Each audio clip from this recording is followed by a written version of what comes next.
everyone, today I'm at the clavette site, and yesterday we harvested all of the plots, as you can see. So last year before we harvested, I went in and I biomassed each of the plots, and I separated that biomass by crop, forage, and weed components and then weighed each of those. And I did this for two reasons. So number one, I wanted to see if the companion crop was able to reduce the amount of weed pressure in the establishment year of forages.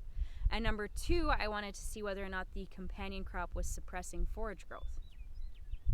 So what I found last year with the biomass data was the amount of weed and forage biomass was reduced when the forages were seeded with a barley companion crop versus the forages seeded alone. But the overall yields were higher with the forages seeded with the barley, since the barley did contribute quite a bit of biomass to the overall dry matter yield.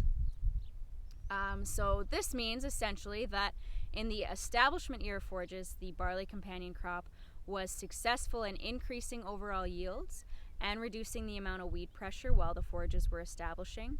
But unfortunately, they also did reduce the amount of forage growth.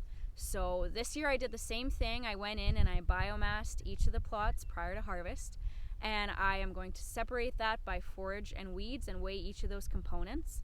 And I particularly want to look at whether or not weed pressure is still reduced in the companion crop treatments 1 year after establishment, and whether or not the forages seeded with the barley will be able to produce as much biomass as the forages that were seeded alone in the second year of production.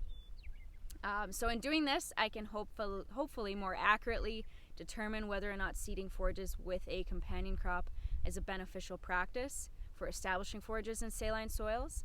And once I go through all of the data and can share some of the results, I'd like to have a really good recommendation for farmers who are looking to seed their saline areas to perennial forages. So stay tuned. I'd like to do another video sharing the results from this trial. And thank you guys for watching throughout the season.